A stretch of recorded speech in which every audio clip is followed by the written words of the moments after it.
blast off. All right, guys, man. Glad to have y'all here. I've got a couple of you in the chat already. Cajun was here even before I was here. So I don't know if he's here now, but he was here at like 6 o'clock. So he was ready. Chris, man, thank you for coming in. Art, Dan, man. I always want to say Art, but we know it's Dan. But glad to have you in. We'll hang out for a few minutes, and then as people trickle in, we'll go ahead and get started. So other than that, I started to say welcome to Friday Night Football because that's what we all got sporting right now. Yeah, right. The gauntlet. I figured I'd bring another champion to the party too. I got you. We got a few of them here. And all right. Well, technically we got two of them because the Pirates haven't won since before I was born. Yeah. Well, mine hadn't won since '72, so before I was born. I guess the Pirates did do pretty good in the '90s, but other than that, they've been pretty trash my whole life, like the early '90s. Yeah, you had the bus there for a while. That was good. Yep. He's like my favorite player of all time. Oh yeah, nothing like seeing him truck old Ray Lewis, taking him into the end zone. Thing of beauty. Yeah. Sean, thanks for coming in, bro. Yeah, they still got that perfect season in spite of Belichick.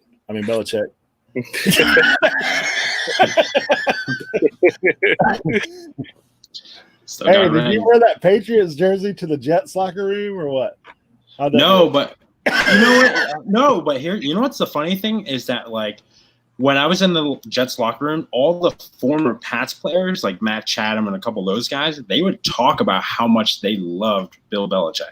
Yeah, dude, they were in Eric Mangini's house, right? Like, and he ran that thing like.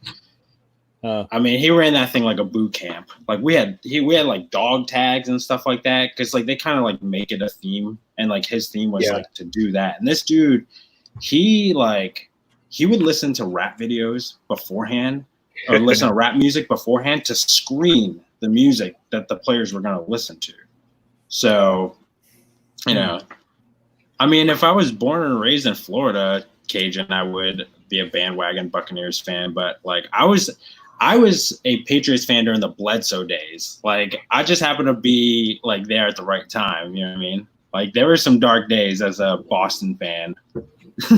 So like I need to know the story behind how you like were in the Jets locker room. So I'm an athletic trainer. Okay. So I basically I went to college in Connecticut. Mm-hmm. Had some doors open for me. I interned with them for a year and then work with them for another year, like full on. And it was cool. And then I went on to go get my doctorate. So, dude, that's awesome, man. Yeah, definitely. That's real cool. I didn't know that you were working with the Jets. Yeah, I mean, it was cool. It was a cool little stint of time. I still talk to a couple of them every now and then. So. Yeah, that's real cool, man. Not too many people know. Nate knows. Whenever I was a kid, I think like 8th grade through like senior, I was a ball boy for the Steelers for 4 seasons. That's awesome. It was pretty cool, like getting that like inside NFL look. Yeah. Get a couple more people drop or not. So, do you ever like sneak into the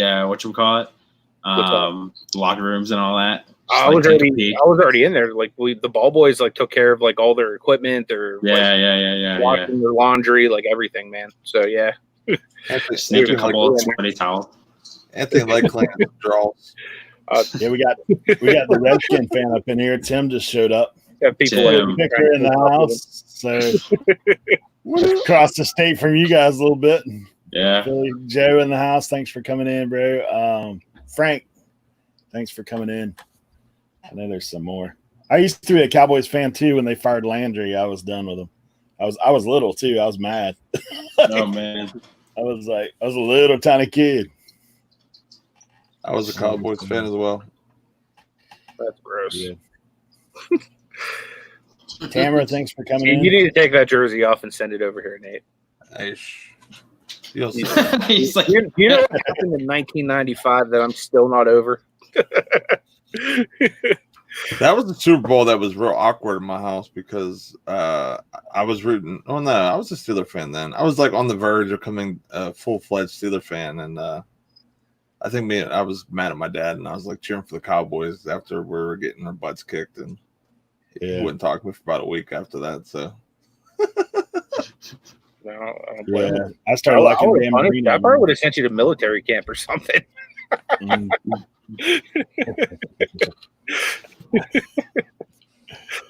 Yeah, I was on Dan Marino stuff, man, when I was little. That's what I was into. Dan Marino's awesome, man. I was so salty that the Steelers passed on him. I was telling somebody the other day, dude, if Dan Marino played in today's NFL, over. Oh my God. There's no way. As fast as he got the ball out. Yep.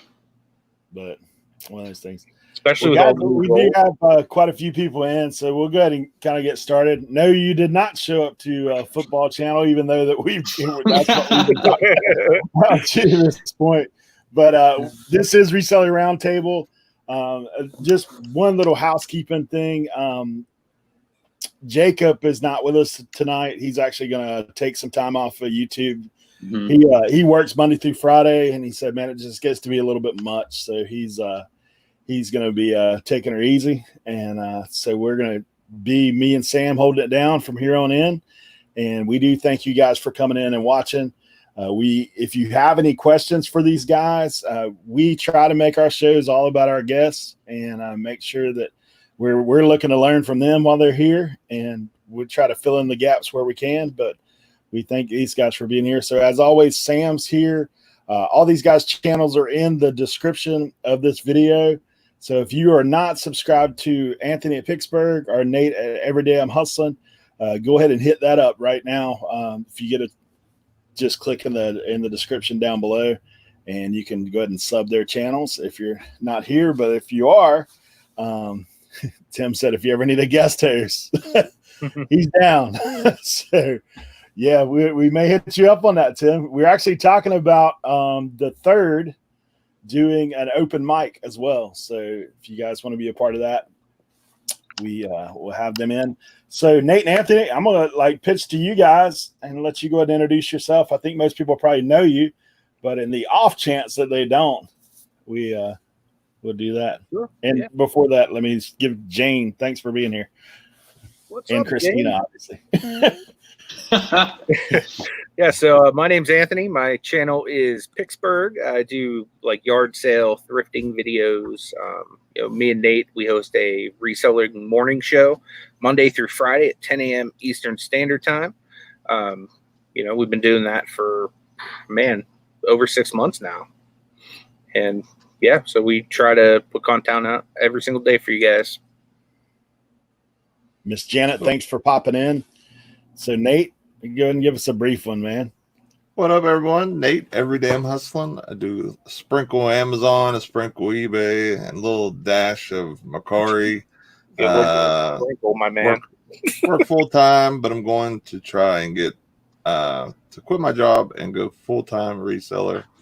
And of course, I do the show with Anthony, and we love the community. So we always try to help out, do stuff during the shows and stuff like that. So if you aren't a part of our morning show, come check it out. It is awesome. Yes. I'm not saying. Yeah. So Sam had dropped, please put any questions you have for these guys in all caps, and we'll make sure we get to them. And if not, Christina will keep us straight and keep reminding Sam to get to it. So for those of you who don't know, Christina is Sam's wife, and they've got the baby cub tiger there they're taking care of in between this. So we do thank you guys for being in. Well, guys, I kind of want to know just a little bit of background, and some people already may know some of this stuff, but so how did you guys hook up? How did y'all get this show going? Get into knowing each other outside of YouTube? We originally met through YouTube, believe it or not. Nate had heard that there was another reseller that was in Pittsburgh that was on YouTube. So he reached out and we just started talking, and one thing led to another. He started coming on working hangouts I would do every Saturday, and then I started a show with Tommy 2.0 called The Entrepreneurs.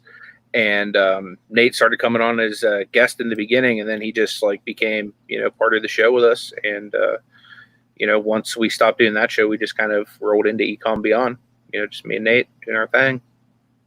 Sweet. Sweet. Yep. Now I can't get rid of him. No, I'm just kidding. So you guys obviously have been doing the show for 6 months, but what about like reselling? How far does that go back for y'all? I've been reselling stuff since I've been a kid. Like I started selling candy in like the first grade, like homeroom. Yeah. Like I'd have my mom drive me to work, or not to work, to school, and we'd stop at this little corner store on the way. I pick up all kinds of like Jolly Ranchers and like all like the real good candy. And I went to like a really like rich school. Like I lived in the hood, but like the school I went to like was like where all the really rich people lived. So I'd go there and like sling all their kids candy, and I'd be like leaving like $50 a day in the first grade. So that was kind of how it started. And then from there, it was like I got a little bit older. I wanted to collect cards, or I wanted to get video games or something like that. And we didn't have a whole lot of money. My mom would get me like pretty much whatever she could afford to get me. But, like I needed to hustle for things to get that nice new thing, just because we weren't, as well off as, some of the other kids in my school or whatnot. So it was just something I kind of always did. You know what I mean? Like if I was collecting cards, I would buy more than I wanted, and then I would sell off some to pay off what I was getting for myself. Same with video games and stuff like that. Yeah. So you were the kid in the corner with the trench coat and the book bag saying, hey, Come and see what I got. I actually did some of that with sports cards and comic books when I was a kid too. Absolutely. But I grew up in the era where sports cards was like one of those things that people would trade anyway, because you wanted to complete your set. Like that was what it was. So like you're always trying to sell, buy, steal, and barter. But so Nate, what about you, bro? I mean, like from when I was a kid, it's like pretty much what you're saying, just like trading cards. And then I played Magic the Gathering and some other games that were, trading cards and things like that. And then, just kind of, I always had a knack for selling stuff. You know what I mean? Like I was a salesman and stuff like that at one point in my life, and broke all kind of company records and things at Staples of all places. And, I kind of had a knack for it. So whenever I learned that, reselling could be a thing that you could do full time and really make some good money at it, I actually started watching YouTube and found that out. And I'm like, wait a second. I thought it might have been something people did like around Christmas time to make a little extra money or, something like that. But no, I mean, this is a full legit type of way to support yourself. And I'm like, man, I could definitely do this. So basically I started doing that in June of 2018. Cool. Nice, man. Yeah, my daughter popped in the chat, Brittany. She's my youngest, just turned 23 this week, so she's growing up on me. Yeah, too young to have a 23-year-old, man. Dude, I'll be 46 this year. I try to hold it down and not look like that, but the gray keeps popping in my beard. Bro, just tell people you dipped in. I'm getting it already too. I'm 35, so I feel you. You dipped in vanilla ice cream. That's all. Yeah, them kids get to be teenagers, man. It's amazing how that gray hair starts popping out. Yeah, I feel you. Starts falling out on top and it's coming out in other places, right? Yeah, starts traveling on you. Good to have Calvin in here. I was looking to see that. Is there anybody I missed? Johnny coming in. Thank you, bro. SSK promo. Thank you for being here. So how would you say you got, like, do you feel like you guys have elevated each other's like business since meeting up? Because you guys seem really close. I would. Here's my cat. I would say so. Like full transparency, like Nate, like I throw up that picture on our morning show of him dressed up as like the Amazon guru, but like this dude's like brilliant when it comes to Amazon. I've probably made several $1,000s just like heeding his advice. So like I would definitely say like my business has gotten better since becoming friends with Nate. And like, I would hope that I've brought some enrichment to Nate's life and not just been a leech this whole time. Little dabble here and there. No, I mean, like, no matter who you come in contact with in this community, everyone has some type of information that, you know, I might not know about. You know what I mean? Like from different, you know, like Tim with the glassware. I have no idea about that stuff. That stuff is all over my area because Corning's all over the place. Like there's literally a Corning plant across the river from me. Oh, and, wow. you know, like it's been embedded in our town. People begin to notice his gifts all through the years. And, you know, like there's just tons of that stuff all over. And I've been passing on that stuff for months and months and months.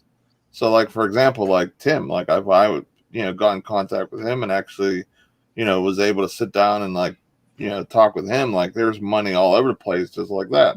But, I mean, just, you know, it doesn't have to be like something like that where you learn a whole platform or a whole different niche of type of stuff. It could just be dabbles of stuff. And, you know, like I'll bounce stuff off him here and there, but like, hey, what do you think about this? What do you think about that?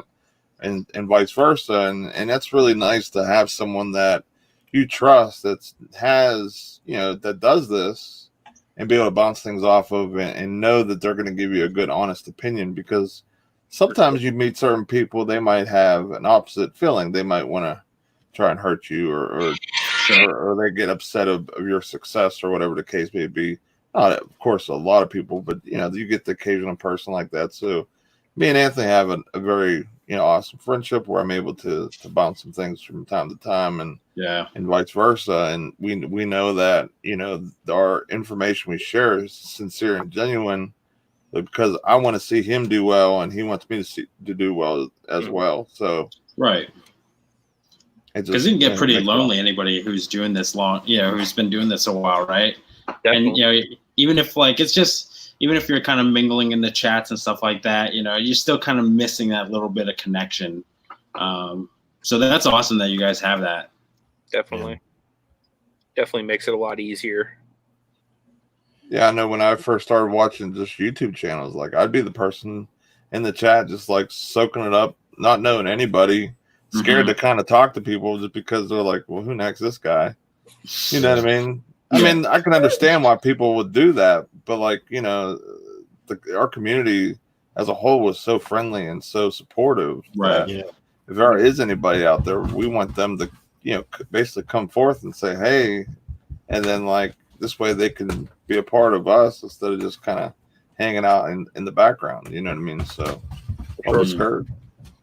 Yeah, I think everybody kind of starts out like that. I was the lurker, man, to begin with myself, because I'm like, you know, honestly, I had, when I first got into this, I had no intention on getting on YouTube. Like my intention was to make some money, you know, and originally it was just to make some extra money because I just fell into it. You know, I fell into getting hooked up with a great buy one day. I fell into kind of just listing some stuff at my house because I wanted to get rid of it. And then next thing you know, I'm watching tons of YouTube, learning things like, and then I started dropping a comment here or there. And I was like, wait a minute. I'm always one of those people that I kind of people watch anyway. So like watching people in the community, I was like, are these guys legit? And I did get some bad information to begin with, some ignorance on my behalf. I know, you know, Amazon's something you guys do a little bit of. I got the boot right out of the gate.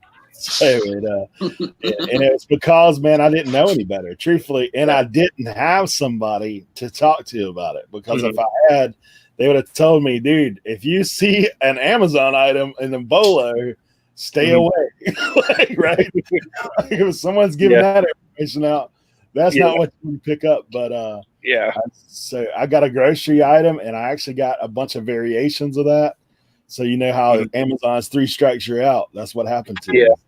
I was like, man, now I know better. I'd probably be in the same boat if it was, though, because like, what was it? Just like a month and a half ago, Nate, that like jeopardy of being suspended just because like somebody tried accusing me of price gouging, but it was like literally they didn't factor in the fact that because Amazon gives free shipping. but somebody has to pay for the shipping. So they didn't factor in that it costs $8 to ship it to them, or that Amazon charges me $3.49 or whatever, as a fee to do it. And then I have to go to the store and buy it. You know what I mean? So they tried, and because Amazon, like a lot of their stuff is automated, it was like real tricky. Like I was flagged for a good 2.5-3 weeks, basically saying your account is at risk of deactivation. So man, I was freaking out because at that point I had just gone out and bought in like a fan load of inventory. So I was like freaking out. Yeah, they man, for me it was 3 items that I listed that same day. Within an hour I was out. Like 1, 2, 3. I got 3 notifications. This is inauthenticity. This is inauthenticity. This is inauthenticity. Hey, you've been booted off the platform. Yeah. It was that quick. So for me, I had sold a few things. I actually still, Amazon, if you're listening, you still owe me $50, but it's one of those things. But I actually, my daughter got on Amazon and just started plugging in books, and she sold a little bit of stuff on there because I had a bunch of books that I had because that was what I heard was the easiest way to start. But one of those things. Tamara's asking if I fought it. Yeah, I did. And they were able to reverse the feedback that the lady left and basically just see that it was like an invalid thing, But with everybody throwing around like price gouging and stuff during the pandemic, it was like the perfect storm that could have like disrupted me being able to sell on there, even though I didn't actually do anything wrong. Right. I mean, everything nowadays, like especially back then, people are paying out the wazoo to get stuff in. So prices that we might normally know being, say, $1 or $2 or $5 was $7, $8, $10. And then, depending on how it came in, there's the extra shipping costs involved as well. So a lot of people weren't putting 2 and 2 together. They weren't understanding that. They thought that, just for an example, like, that he went to like Family Dollar or something and grabbed this for $2 and it's selling it for $20, and it's a bad thing or whatever, and he's like screwing everyone over and just making all this money, but in all reality it wasn't there at all, and it wasn't even that situation. So people see things like that and they just instantly try to do that. They do that to try and strike fear into the seller as well, as like, the seller's going to get in trouble. There's going to this fear of getting banned. But as long as you do things correctly and go about things the right way, you don't have to worry about stuff like that coming back at you like that. But there is some things like you were saying earlier that they'll just cut you off, and you literally have to either like hire a team to get you unbanned, or you have to come up with a plan of action how that cannot happen again. Like, what processes are you going to have in place to protect that from ever happening again? And that is something you have to literally have a business plan for. It's not like, well, I won't do that again because I just won't do that again. No, that doesn't work. You know what I mean? You literally have to have like a 9-page proposal, like you're getting a loan from a company or something, or like from a bank or whatever, of what your business is going to do and this and that and so on and so forth. So that's what I went through with it myself, because at first I didn't know, so I just shot him a reply like, hey, sorry, like kind of thing. And then I actually got some counsel, which I paid for, too much in my opinion.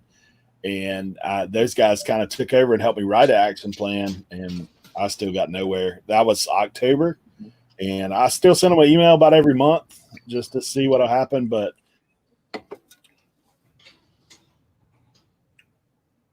I mean, at some point in business, I think I will pop back in to the Amazon game once I know a little bit more, because I don't want to go in.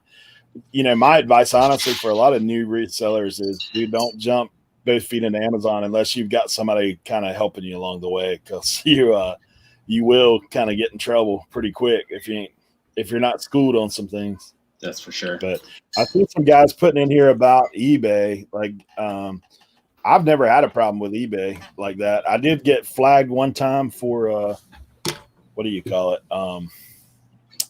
Suspicion of drop shipping, but that's the only time I've had any problems with that.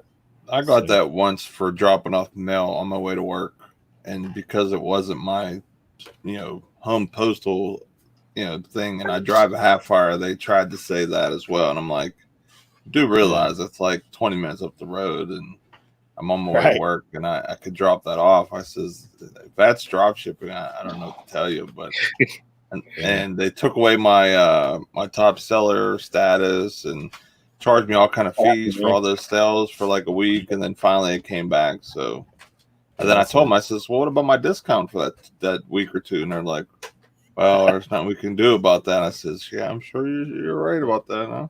Sorry about your luck. Hey, we've had some more people drop in. Steve-O, man, glad to have you in. Colton, thanks for being here, bro. We'll actually have Colton on the show next week.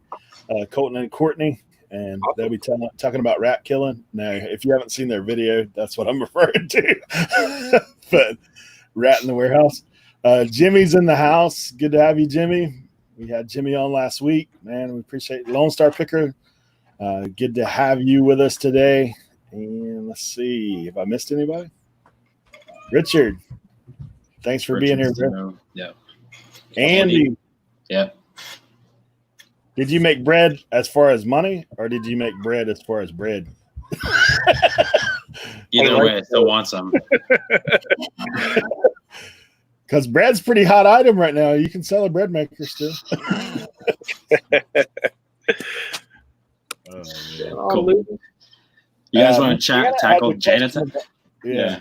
Did you get that? Miss Janet had a question about how do you build your customer base and how long did it take you to do so? For me, it was easy. I just put stuff on eBay and Amazon, and they already had the customers. So, yeah, like I didn't have to worry about any of it.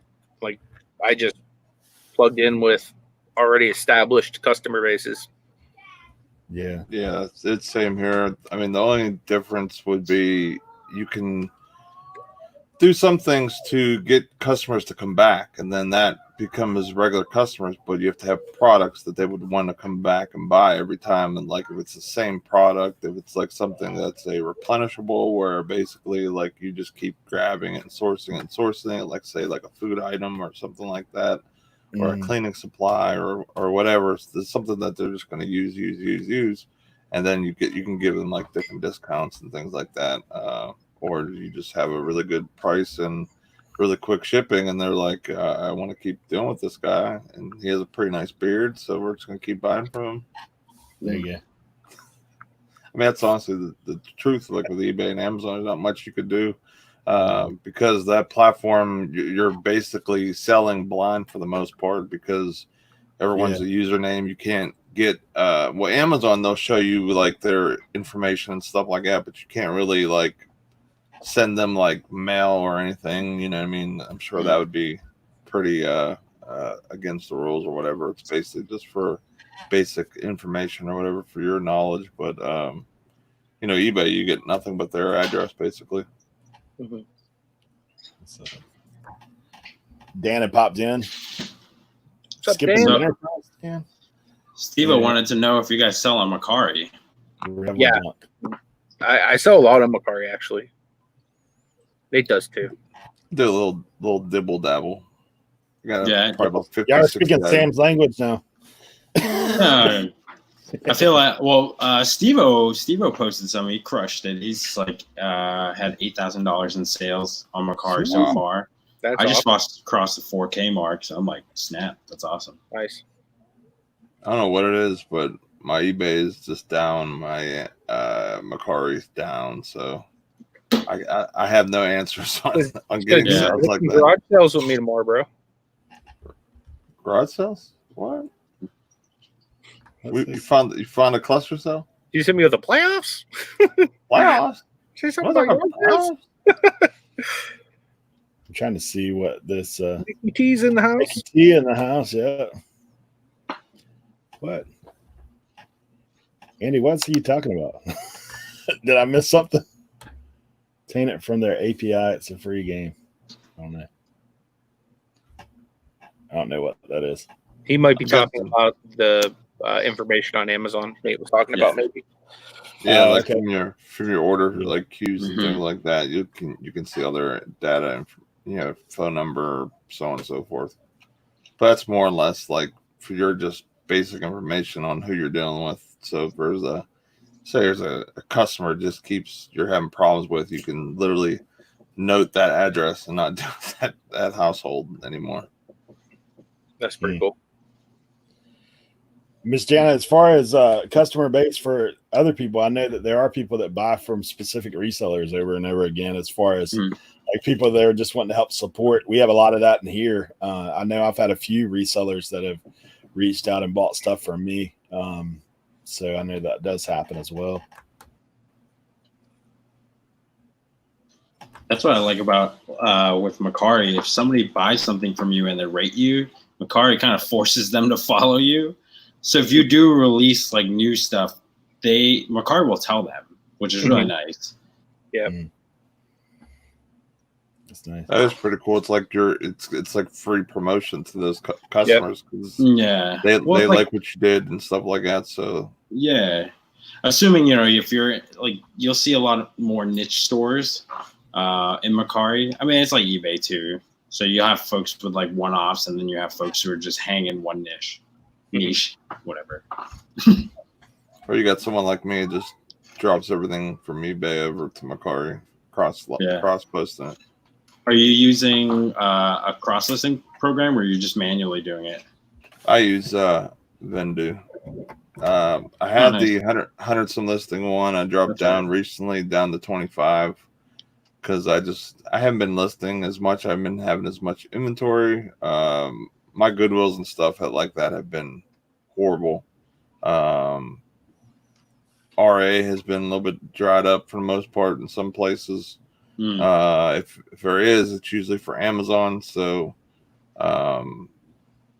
it's kind of weird around here anymore right now. So I'm hoping if we can get a community sale or something like that, I can kind of restock, revamp. But I do have inventory here. I don't know. Sometimes you get stuff and you just forget about it. And hey, this is pretty cool. And then you list it and it sells. And it's like, why didn't I list that like 4 months ago? Working through the pile. Every retailer's battle, I think. So I had to do the hurdle to get to my chair because I'm like digging through that pile and listing things in there. I had that like that thing from Home Alone, the recorder. Yeah, that thing sold. Yeah, that thing sold in like 2 days or whatever. And I had somebody that would have bought that for you off eBay too. Yeah, they did buy it off it. Yeah, I think they did buy it off me on eBay. Oh, okay, cool. Remember we were saying how they live close, like to you or whatever. That probably was them. Yeah. So we have Michael drop in the chat and somebody else. Who was it? I just saw somebody. Harry. Good to have you, Harry. Harry, I usually go watch after I get off this show. He'll usually do a live stream. Yeah, I had that same talk boy, man. Mine had the tape in it. I found it at a thrift store. They're like, this thing doesn't work. And I was like, I looked at the back of it. It had a little corrosion. Cleaned her up. She worked perfect. I was like, you got her for $1. Yeah, that was one of my neighbors things that she brought over, and she was like, here, just get rid of it. And I did a solid for her, and I only did it I took 20% off the top, and she got the rest, of course. And she was thrilled with the turnaround and stuff like that, because we were doing auctions and stuff like that too. And I had like WWE figures and Ninja Turtles and GI Joes and stuff like that. So it was some pretty cool stuff just to put some sent somewhere that someone's going to enjoy them, or at least make money on them or whatever. Yeah, for sure. So do you do any consignment like that on the regular, or just like friends and family kind of thing? It's more of a rarity, just because not a lot of people, at least for me, seem to have that opportunity. For me, like if I like, for example, if someone like I didn't know walked up to me and says, hey, I got a bunch of stuff, you want to sell it for me and then give me a thing, I'd rather just buy it outright, make my big chunks of money. Like me doing that for my neighbor was like a neighborly favor. And like, of course, like we have trust, and cause I've been here, living next door for 10 years. So, that was a little different, and it was during the pandemic too. So I wanted to help out and bring a little extra income into their household as well. So that's good, man. I've had some people like, my nephew does a lot of Lego stuff. He's getting rid of his collection, like his everything but Star Wars collection. So he's like, yeah, that's one of his things. Awesome. I said, I'll hook you up. He looks out for me with Legos. Anytime I need something put together to see what's missing, I just send it to his house and he takes care of it. There you go. That's a good situation to have. Yep. No doubt. The Star Wars stuff sells really well. Yeah, he keeps the Star Wars stuff for himself, but he gives me all the rest of the stuff that he had. So it's one of those things to sell. But yeah, right. Those things. So Anthony, what about you? Have you done any kind of consolidation stuff at all? Or I do them every once in a while. Most of the time, it's for like friends and family, people from church, that kind of thing. But just like Nate said, if I can, I'd rather just buy it outright, just because you end up making more money that way. So normally, the only time I really get into consignments heavy is if it's a friend. Where I'm actually Sunday, I'm going to be taking in a huge consignment of like higher end sports cards and stuff like that. So I haven't even really worked out the numbers on it yet, but it's like one of my very best friends, so I'm going to hook them up. That's cool. That's awesome. See. Difficult part to keep all the cards away from Nate. I'll buy the occasional card. Lego. Right. So Macari, you guys that are Macari, is there a way to search for sellers on Macari? Unfortunately, no. But you can share your, like, if you have an Android device, you can share your store, or share a listing to your store, which kind of gets people to your store. Unfortunately, like, the way to find somebody is through their product, unless like you put your actual store name in your listing, and then people can find it via SEO. Mm-hmm. So that's about it. I don't know. I think it's also to prevent people from like targeting and trolling you as well. So that would make sense. I normally try to keep a link to my store in like my description of my videos. But most of the time, like whatever I have in Macari is just stuff I'm porting over from eBay anyway. So, I don't really put anything specifically over there that I don't have anywhere else. Yeah, see, somebody had mentioned Legos. I'll just tell you just a little tip from me. I sell Legos sometimes by the pound, just loose. And most of the time you can get $11, $12 a pound sometimes if you're not. Yeah, just depending on what it is, but I did see people say something about that. And then Richard has a question about what do you guys have that's kind of quick sellers? Obviously, they're not going to give you their Amazon quick selling stuff, so you can skip that. I mean, honestly, right now, like one of the bigger things I've been sourcing throughout the pandemic has been basketball cards. So like I'm selling, at least several of those a day. Basically anything revolving around Zion Williamson is super, super hot right now. So that's like the major thing I've been selling. But I've been selling a lot of toys, plush. I just sold a Xbox One the other day. The prices are still high on video games. They haven't like gone back down post pandemic yet. They might not be as skyrocketed as they were, but still picking up some pretty good money on some used video games. Yeah, it's awesome. Honestly, other than Amazon, everything else is basically dead in the water for me right now. So whatever he said, go get that times 2. I'm buying a lot of cards, but I'm trying to build up what I call my 401k, getting a lot of Zions, Lukas, Trae Youngs, Kobe's, Then somebody says Nate John put Moran. your cards on eBay, and Nate goes like this, like, stay away from my cards. I will cut you. Yeah. I mean, it's like one of those things, like, you know what I mean? Like, if I buy it for a good deal and I don't think it's a great card, you know, for the long term, most definitely I'll put it back up and put it for double the price or whatever real quick. But, you know, a lot of the stuff, you know, like sport wise, it's almost like the stocks, but for the stock sports, it's almost depending on, you know, who won the rookie of the year, who won the championship, who, you know, had career years or whatever the case is. So mostly you have to wait basically like almost a year or like a half a year or whatever to see stuff like that rise, or if they get an injury or something, then see them fall. So yeah, that's basically how that kind of works, or at least it seems like to me for the most part.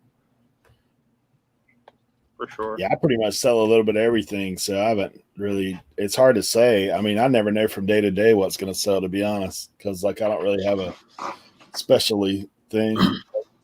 Today, I think it's all kinds of weird stuff. So, I mean, I think it's fun to learn about new stuff too along the way, you know, and I think it keeps things fresh. For folks like me who have shiny object syndrome. I'm like, ooh, I mean, that could be deadly too. If I'm not like doing my research. Absolutely. But yeah, that kind of opens up something for you guys that I was thinking. First, Art, I think they did answer a little earlier about cross list. Do you cross list all your items? I try to. I'm on the 125 plan on Vendu right now, so I only send over 125 listings a month unless it's something that I feel strongly about sharing. Then I'll do it manually. But for the most part, I stick around 125 a month. So shiny. So shiny. That's awesome. They showed it off. I got this one in mail today. So shiny. So I'm surprised you don't make them rest in your beard like a nest. Oh my gosh. He's got it where he opens it up. There's like, a reveal. I can't be like Scrooge McDuck and start like swimming through my cash. Cards are all by condition, so that's why they don't sit on my desk unless I pick up the card vault, right? Right. Somebody says they use Tamara says she uses cross list it for $9.99. Huh. Yeah, I haven't had a chance to try that one yet. Yeah, I've heard a lot of people use that though. Can you Can you take listings down like with one click? Let's say if you sold it on one platform or another. On Vendu you can. Yeah. Oh, nice. On Vendu, like if you go in the Vendu and say you had it cross posted in Poshmark, Mercari, eBay, you just tell it to delist or that it's sold, and then it actually pulls them all down. Oh, that's nice. Same listing.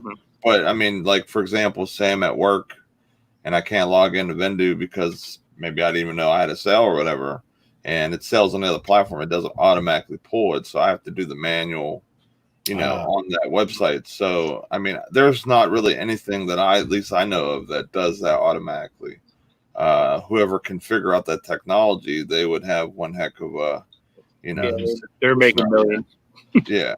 Yeah, because I mean that's what this you know, reselling is turning into is niche platforms that bring great traffic at that type of stuff. Like Mercari is great with video games, collectibles, toys, new, old. I mean, it does really well. eBay does okay with that stuff too, but man, like Anthony, I know for example, he had some stuff that was sitting from like for about a year, and he had on eBay, and then he cross-posted garbage, sold like 30 of them, and like it was like Amazon type stuff, like and like, you know, if eBay has that type of traffic that, you know, is second best, in other words, you would think that would be the second best platform to sell that stuff on, but in all reality, they must have got buried underneath all the other sellers that might have had that same item, and then it got saturated, and your stuff is or just a younger demo.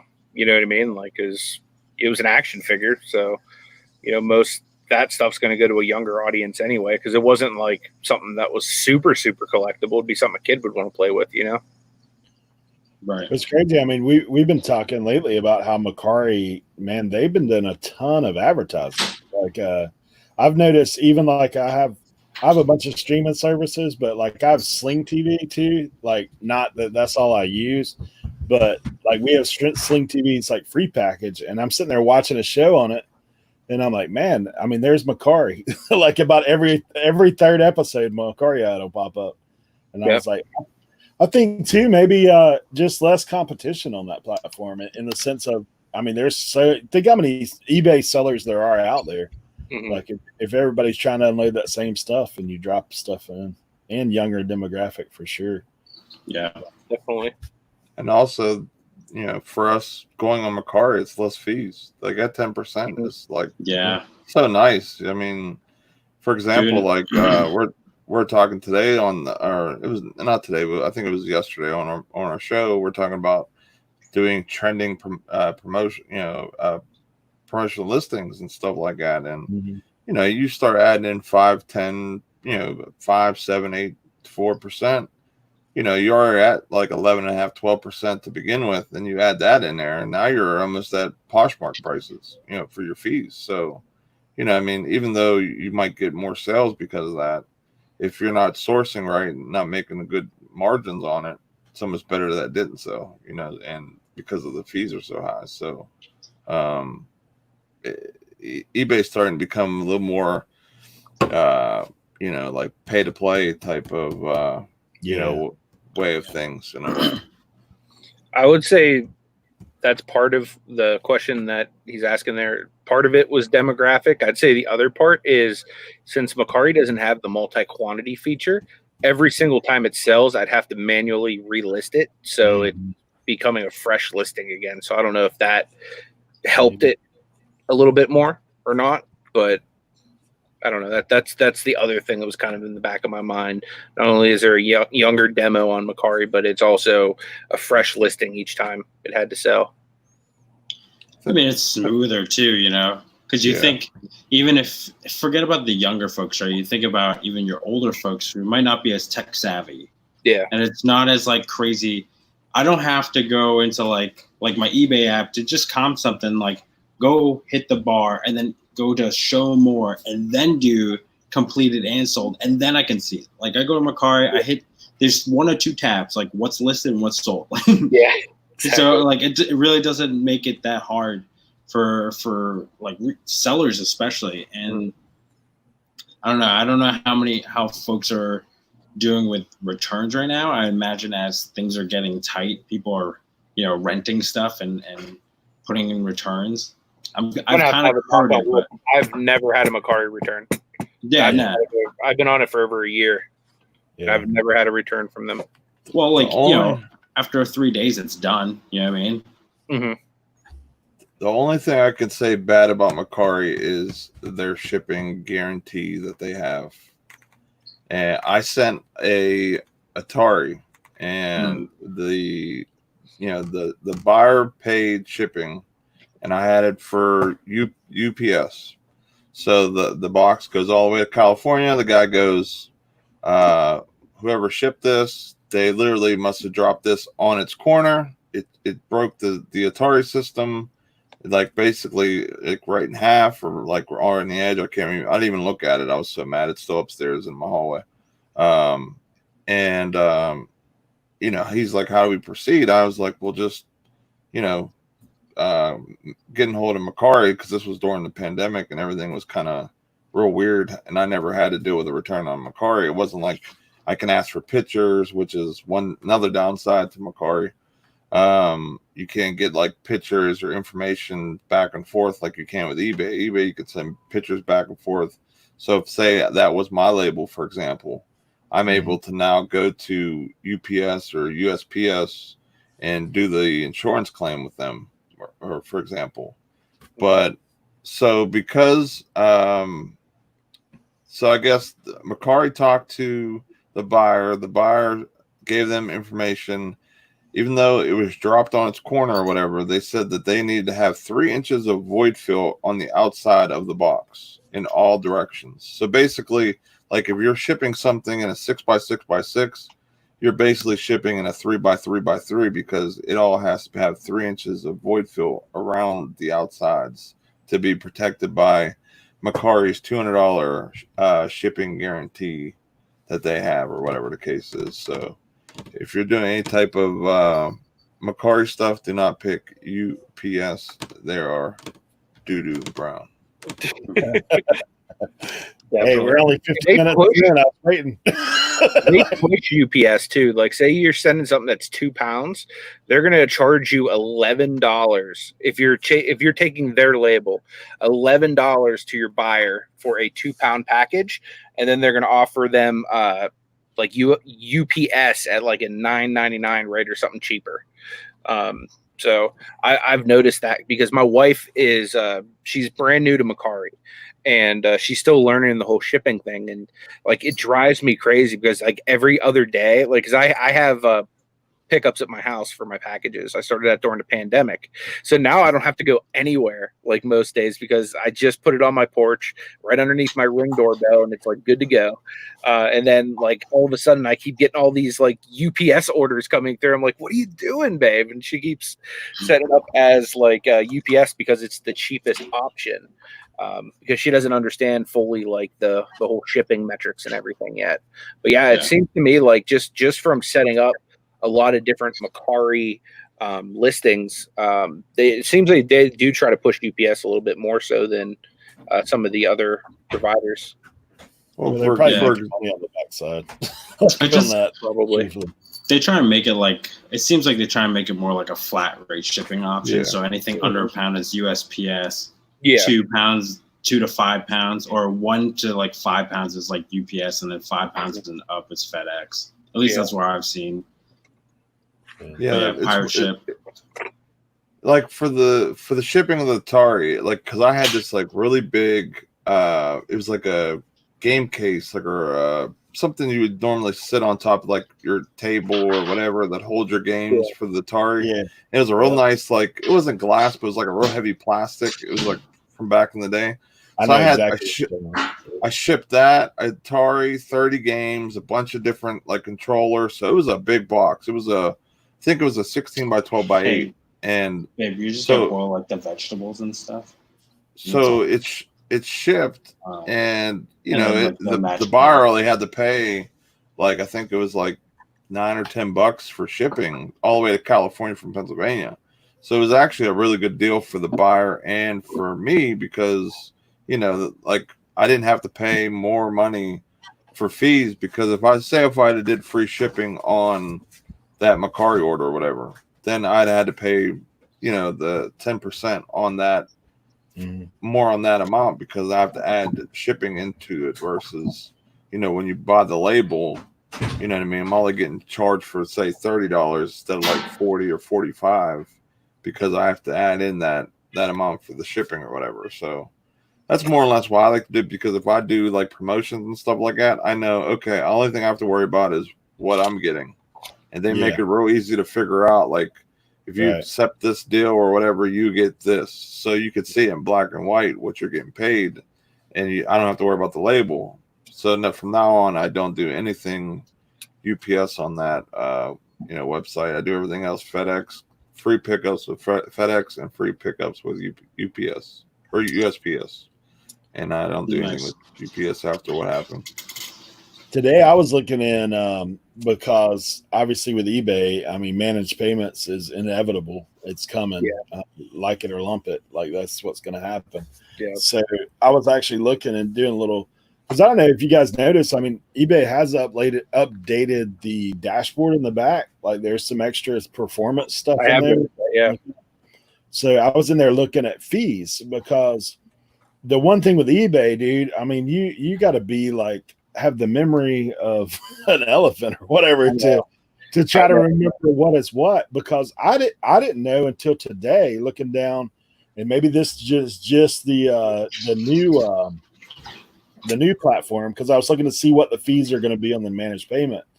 And I mean, obviously, I guess I've never took the time to dig through all their fees because some things are like, 11 point whatever, and then something else is like. But I was noticing today, and this may be something to look at. Video game consoles, 6.25%. I was like, I never knew that. So that's something that, I mean, obviously, when managed payments hit, that's 6.25% plus your 30-cent order fee. But I was like, actually, that's because, obviously, video games is something that's hot on Macari. But at 6.25%, I mean, that extra 3% in your pocket. Yeah. On $100 system, I mean, it's $3, but be something to reconsider. $3, Yeah, that's first class shipping. Yeah. I don't know, but I never took the time to go through it, but just trying to figure out what's coming with the one of those things. But yeah, Louis like, you should make a video. It'd be a long one because the fee list is like about 6 feet long.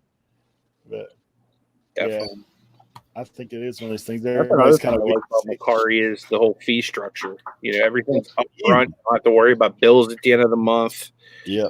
Be nice if you could have like instant payment, but other than that, I really like the way it's set up. I've made my first 2 sales on Macari thanks to Sam. He kind of gave me a little nudge. Why don't you get in? I'm glad all y'all are making sales. That's awesome. Yeah. I mean, hopefully we can send some this way, some voodoo to Nate's way. Yeah. Kind of just. Nate will take it, I'm sure. Hey, why don't you list a few of those things on your desk there? I might be able to make your store go cha-ching. Yeah, no doubt. I hear you, Lone Star. I'm out. He's out. Oh, man. Yeah, that's one of those things. So, I mean, that is obviously the deal. I mean, I know you guys talk about cards a ton, and, we wanted to dig a little bit more, but, man, obviously that's something you guys do. What advice would you give to guys like most people don't know about cards like the way you guys know about cards. And I know, with all of us, when something starts selling, I know Rev and Nikki T pulling Zions, they got people that ain't even never looked at a card. They're saying, let me go get some cards. Yeah. What's some suggestions you give to guys that are just getting started in that about first piece of hype, be careful. First piece of advice would be always check to see what things sell for sealed, because a lot of times, especially on basketball sets, for example, a set that came out early in the season, those sets are really, really hard to find now. For as hard as Mosaic is to find, it's still getting released in, card shops. It's still getting released in Walmarts, Targets, Myers, those type of places. But the sets that have been long sold out, you can sell one, for example, a blaster box of Mosaic on eBay for $50-$60. Say you have a blaster box of Optic or Prism, especially from last season, you're talking $500 for the exact same type of thing. So people that still have some of these cards, or even if you still get them, it doesn't hurt to stash a few of them, for long-term resellability. Now that's basketball. There's a lot of sets, for example, that are in other sports that people aren't as crazed about. The big thing is to follow the hype. Right now, people that don't even watch basketball pretty much know who Zion Williamson is. So anything that's a household name like that is good to invest in.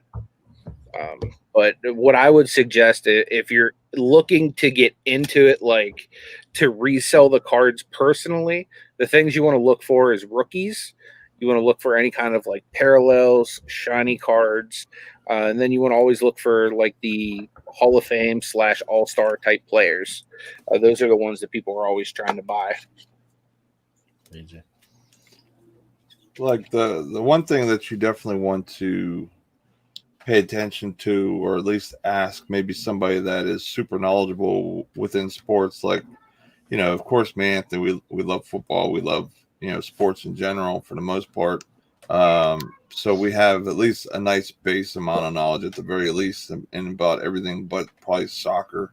So we'll watch, these games and stuff. We actually know about the players, who's the stars, who's, becoming better players and stuff like that. And rookie classes are very important, just like the Zion rush. It's all about Zion. His rookie cards are going to be the most invaluable card that's going to be around, unless I don't know what would happen, but something else could happen where something might be a little bit more valuable somehow, unless it's super 1-of-1 auto with somebody else. Like him and Michael Jordan did a collab together on a card. That would be the only way it'd be more expensive than his rookie. But rookies are always going to be the best way to go. If you can't buy the rookies, the second year cards are something to definitely look into. Giannis and Luka's, like Luka's second year is this year, so if you're picking up any cards like that, those are good to hold. But I mean, that's the main thing, like that. And trying to think what else, or think of players that are on the verge of being superstars and get those cards before they really shoot up in value. And that's kind of what I've done with a lot of different cards that I got in this other box that I have. It's a bunch of just like not my favorite cards out of the bunch, but there's definitely some cards in here that can definitely shoot up at any given time. Like here's a rookie, but like Tyler Hero, he could go up. Kyle Kuzma, he's another player for the Lakers. That's his rookie card. You know what I mean? So stuff like that where they're not a star yet, but they could be on the verge depending on how the playoffs go or how the next year or so goes. And their cards can go from, like, I think I picked that up for $10 or $15, and it could shoot up to over $150 in one season, depending on how the Lakers do or how he does in the playoffs. So it's just being, just understanding the game, understanding who's the next in line to be a superstar, if you can figure that out. Yeah. And therein lies the deal, because it is one of those things you do have to realize going in, that there is risk and reward, and they can both be great. That's for sure. I mean, like, I probably dropped probably over close to $1,000 just on Zion's. Easy, probably close to that. If he would have a season-ending knee injury or a career-ending injury, his cards go from $200 cards, $300 cards, or whatever to, my son can go play with them now. You know what I mean? Like, here, let me take this out of the hard plastic for you, and you can go coloring and put them in the tires. And you can play frisbees with them. We'll see who can put the card in the hat. Resemble that remark. But I mean, that's what makes. I follow a lot of Gary Vee through like the reselling, the cards, and you know what I mean. Like the one thing that made me really think about getting back in the cards was that cards like can go up in value faster than stocks, faster than real estate, faster than a lot of different things. I mean, we're talking a month or two, and they can, 4x. You know what I mean? And you can buy hundreds of these things of the same one if you wanted to. Like, I grabbed a bunch of these Tyler Heroes, like the same card. You know what I mean? Like, I got these for $2 a piece. If he turns out to be a top 5 rookie, or has one of those type of years, he goes from a $2 card to a $100 card, then $100 card to a $300 card. You know what I mean? And that's kind of like what the Giannis's and LeBrons have done. You know what I mean? They just kept multiplying every year. Yeah, not jump totally off target, but I know Miss Janet is not a reseller at this point, but I think she's talking about getting started. She asked the question, what platform would you recommend getting started? Personally, for somebody brand new to it that has no e-com experience, I think Macari's the easiest. I think it's probably the safest too for a new person. It doesn't have the traffic that eBay or Amazon has, but in the beginning, you're just trying to get your feet wet. I don't think it's as important to have as much traffic. I think it's just it's just simplified. As far as like, if you were to go from Mercari to eBay, it'd be like a much more complicated version of what you were already doing. Yeah. Yeah, I agree. I mean, if you go into, you know, reselling and I'm gonna pick up toys and video games, kind of like the most popular thing that everyone kind of goes and gets and throws it on Mercari, you're gonna have pretty good success out the gate, you know, unless you just kind of pick, you know, the really pickled games or whatever that nobody kind of wants to buy or whatever. That's, you know, you'll get them at a yard sale like 10 for $1 or something, you know what I mean, where they're just not very good. If you could pick the good games like the Marios and Donkey Kongs and stuff like that, I mean, and on any system, those are going to sell for at least probably close to $20 and up, depending on what system they are. The other thing too, I don't know if you guys do this on Mercari, I try to list higher than I would on eBay, just because in order to promote your listing on Mercari, you have to lower the price. So for any new sellers out there that may not know that, in order to continue to have Mercari push your item, you have to then lower the price by like $1, $2, or whatever percentage it would be to get a little bit of a bump on it. It's 5% to just a general promotion, and then 10% to your likers. Yeah.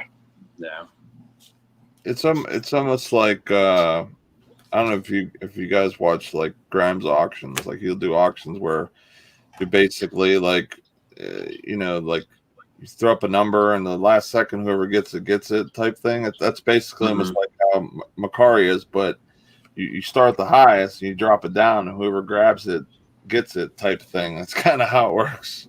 Yeah. If that makes sense. Yeah, it's almost like Dutch auction style. Right. Because you have to have that gap. Because sometimes, you know, depending on what you're selling, you need that promotion to kind of get pushed. You know, you can have 100 likers on your stuff, but if they haven't bought it for whatever reason, it's probably because of the price, and they just want to see it drop once or twice to buy that item. So you do that, and then you also get other people involved because your stuff will hit the top of the search ranks because it's been promoted for 24 hours or whatever. Yeah. Mm-hmm.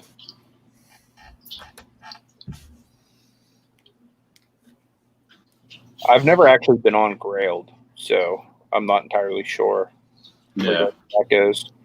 Cernock would be good. But I ain't doing it.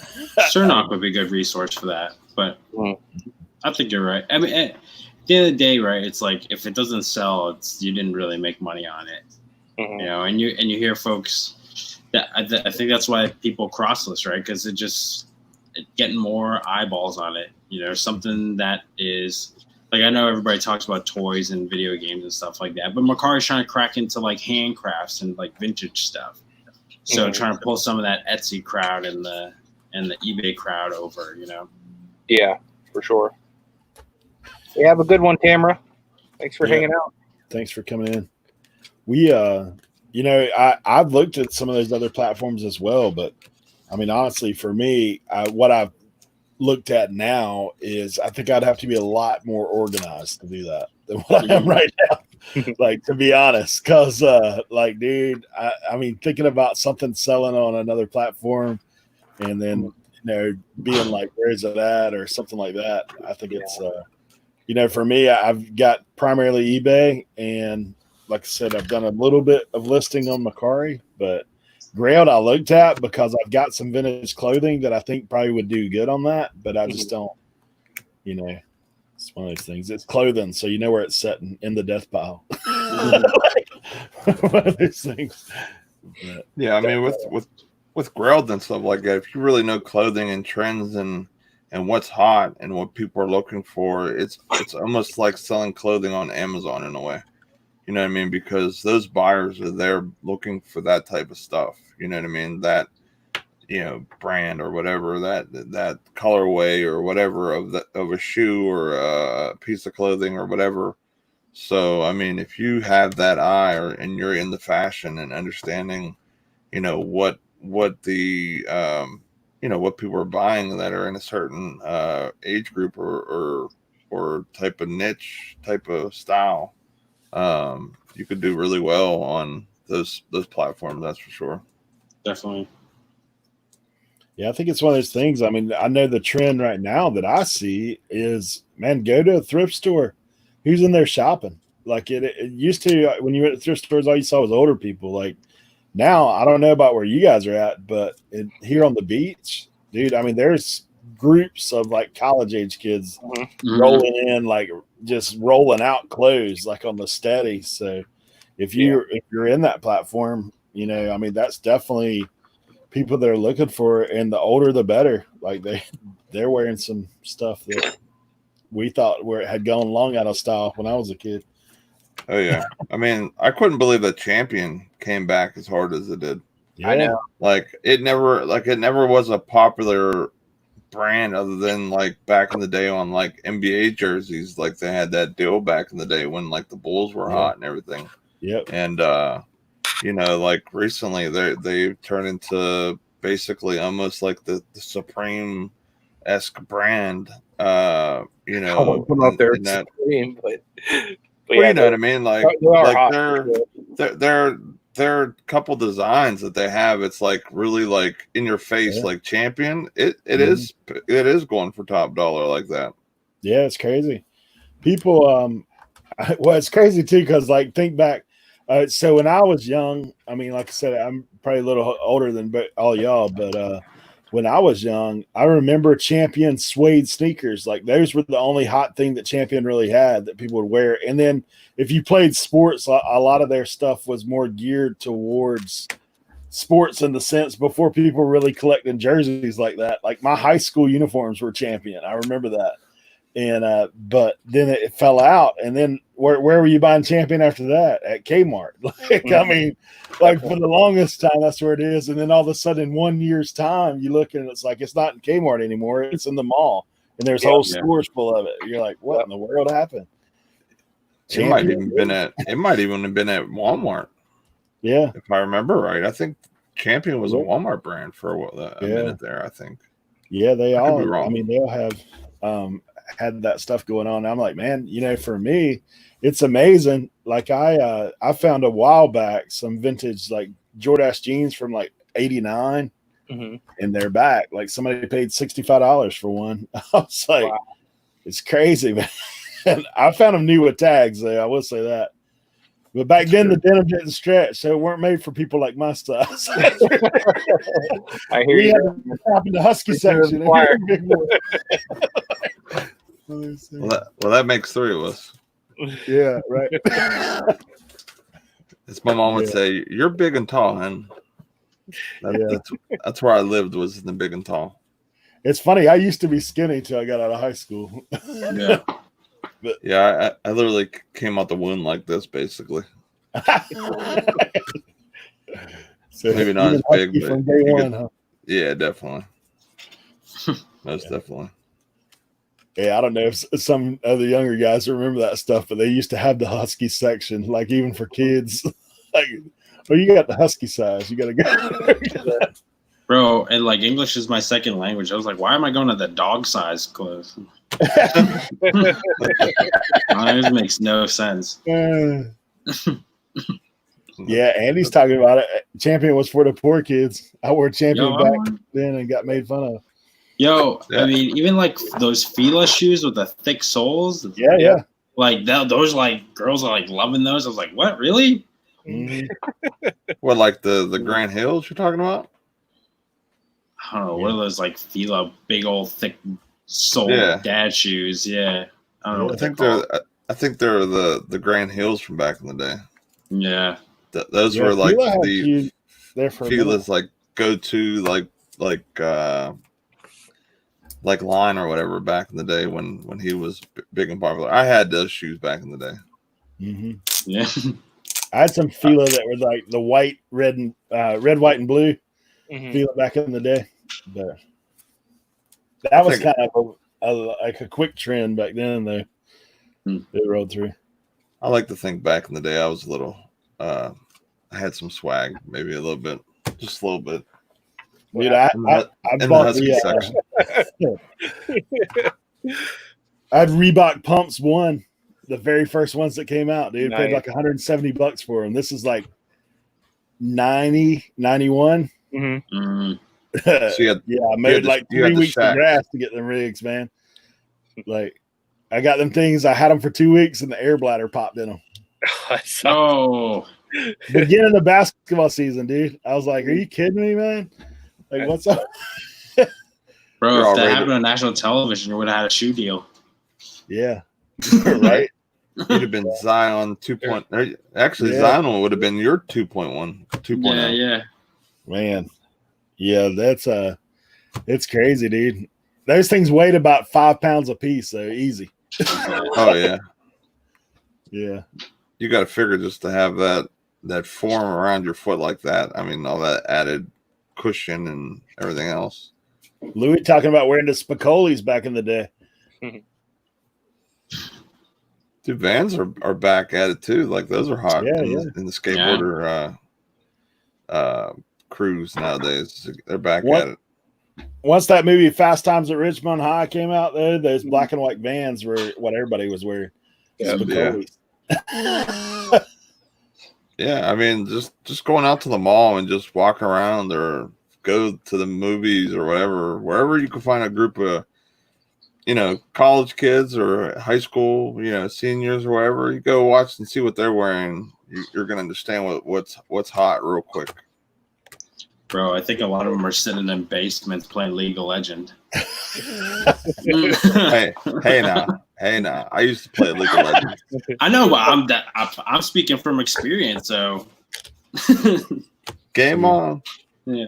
My daughter being in college, one of the weirder trends I think right now it's just strange to me because I grew up when we were still wearing that junk. Like the shorts that are like halfway up your thigh, I can't get down like that anymore. like all the college kids you see walking around, dude. All the dudes are walking around with them high water shorts. Like it's like, yep, yeah, it's funny. It's like OG NBA uniform. Yeah, everyone running around huggers. That's my high school uniform right there, man. I was stoked when they used to let us wear the spandex underneath, and the spandex would be longer than your shorts. Oh man. Spandex, all spandex. What do you think? I don't know what these guys are talking about.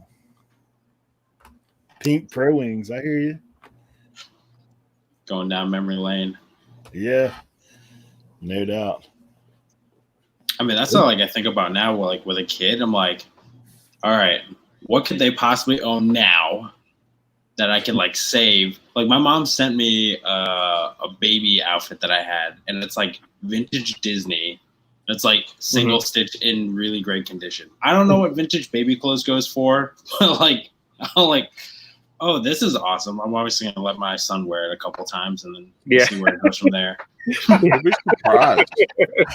like starting college fun now. Yeah. People will buy that and like put that on like dolls and stuff because their kids wore that back. Yeah. Whenever that was new, you know what I mean? Or maybe they knew they had that from pictures and they'll go buy that and do something with it. Like there's money out there. Go pick at an old Asian person's home. Like they've been living here for a while. I'm talking about immigrants. Like they will milk something forever. So you go to their house, you're gonna find some vintage stuff, no doubt. Yeah. It's crazy how trends though. I mean, you do look at things like, I mean, I sell quite a bit of video games myself, like consoles, all that kind of stuff. So you do look like the older Atari. I mean, you can almost guess the people that are buying it. It's the people that had it as a kid. It's not the young guy, because like the young guys, they're saying I can build that in like 10 minutes. I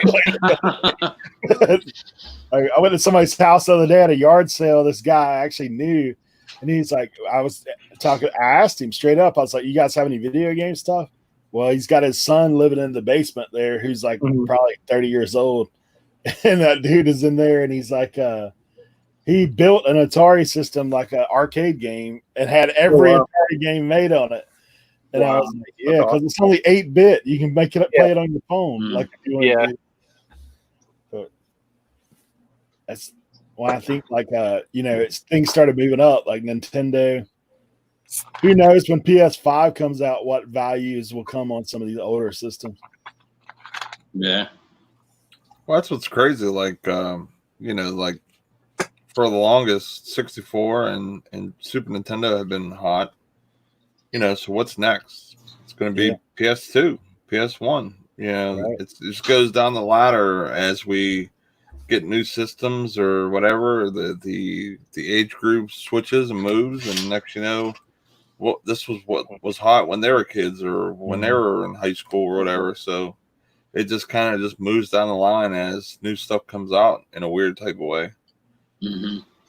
Yeah, You kind of got to hold it for 5 or 10 years, but you know what I mean? When it does, you'll strike it rich. Yeah. Think if you had like 100, if you just walked around and picked up all the PS2s that have been going for $10 to $20 or whatever for the past like 5 years, and now here comes PS2s, and you got a whole garage full of them, and they're going for $100 to $150 a piece. Games are going for crazy money. You know what I mean? Like that's the stuff like I wish I could find at the right time. Yeah, I'd have to wait all that time. Somebody was like saying how they wish they kind of had the foresight to get some of these like exclusive consoles. Like imagine if you had a new inbox Animal Crossing Switch 20 years from now. That would be like awesome. What that would look like, right? Like you think it's $600 now and it's all marked up. Man. You never know. Yeah. Louis talking about it.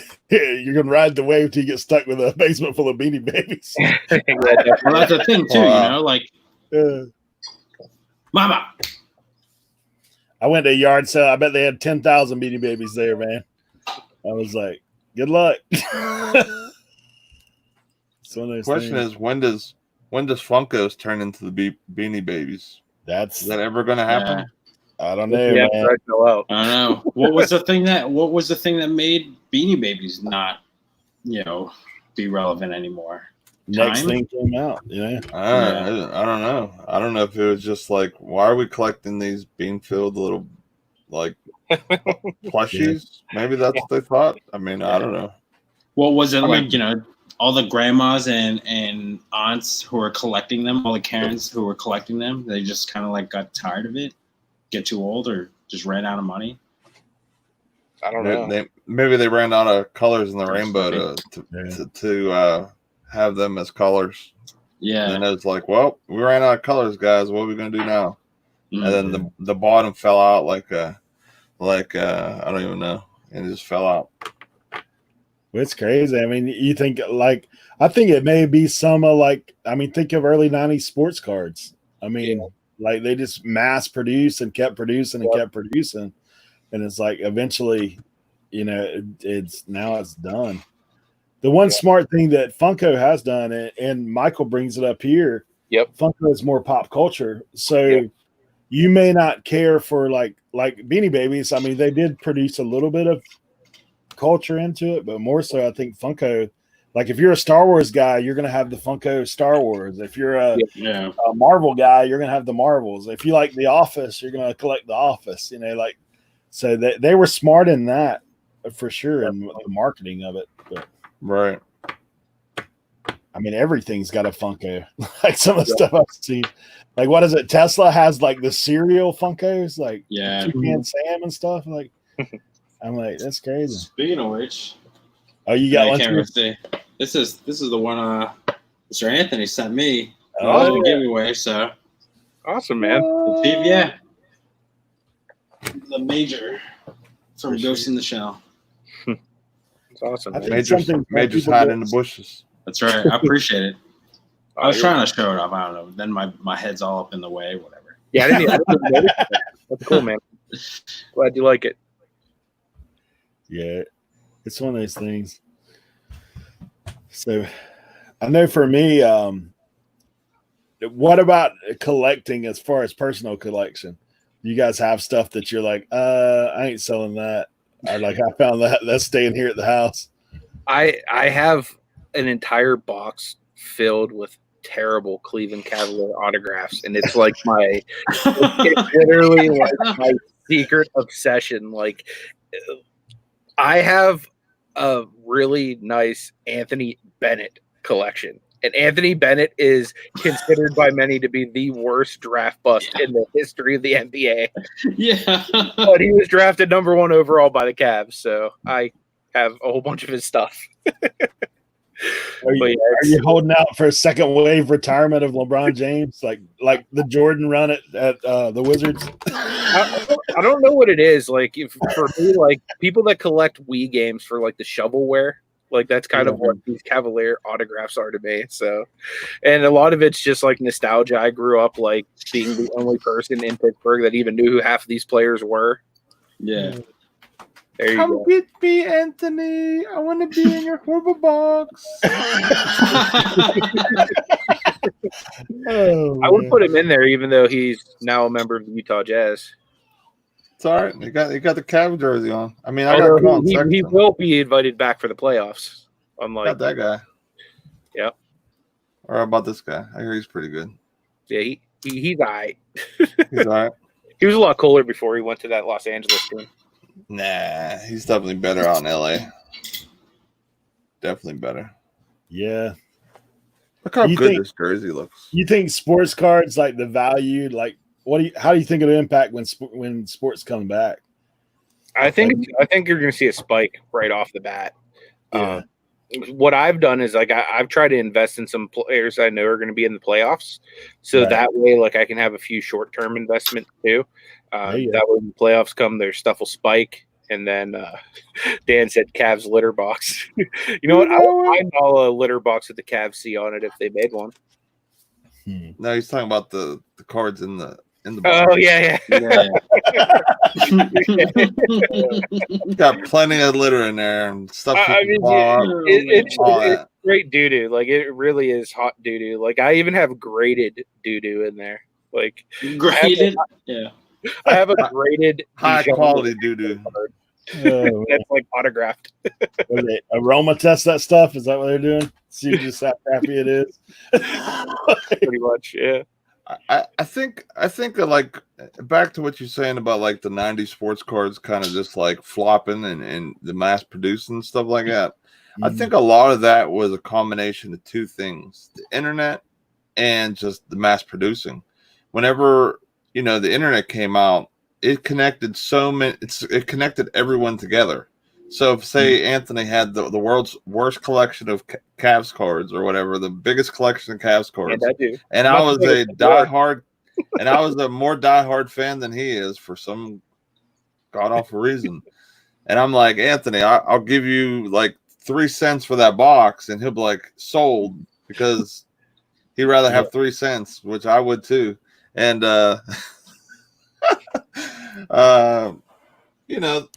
now these people are connecting, where before these cards were, say this LeBron James card was a 101, you know what I mean? Or a 1 of 10.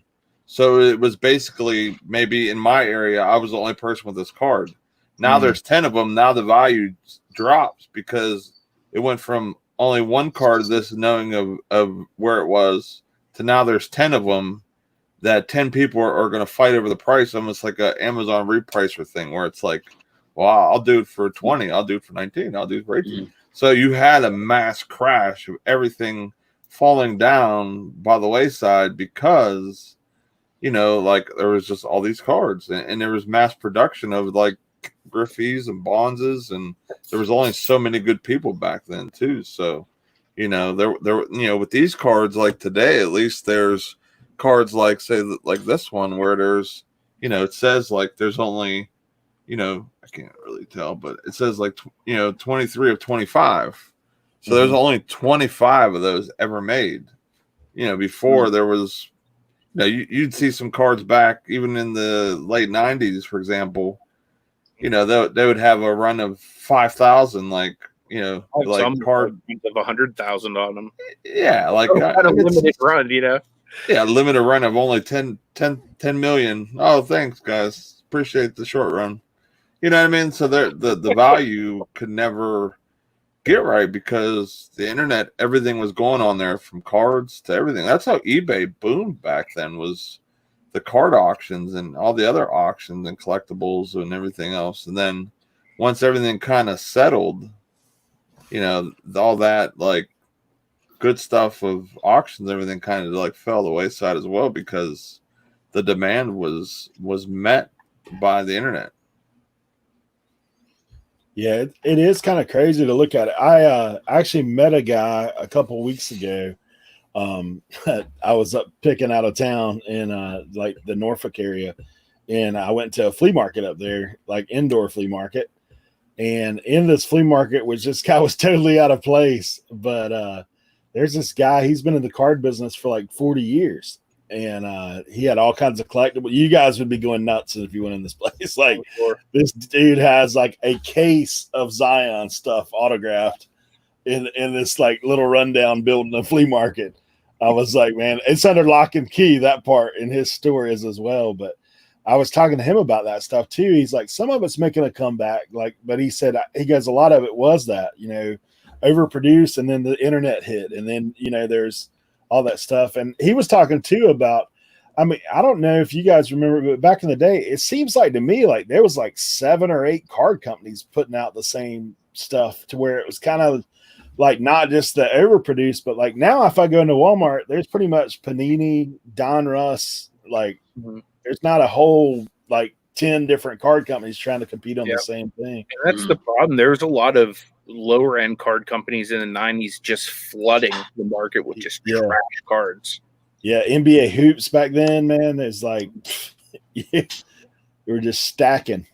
Mm-hmm.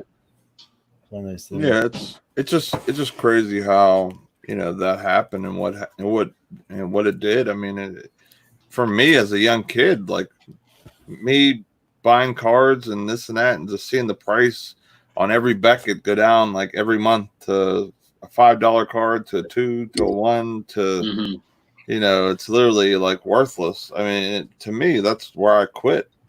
And you know, now that, you know, I'm older and, you know, I have a little bit of money and stuff, like I'm able to buy these and do it in a not just like a splurge type way, and it's almost like a sourcing type thing. I'm sourcing eBay auctions and I'm buying them for good deals, and some are graded. That's another thing too. Like the card that's raw, where it's not graded by, you know, PSA or whatever, or Beckett or a couple other companies, but Beckett and PSA is the biggest ones.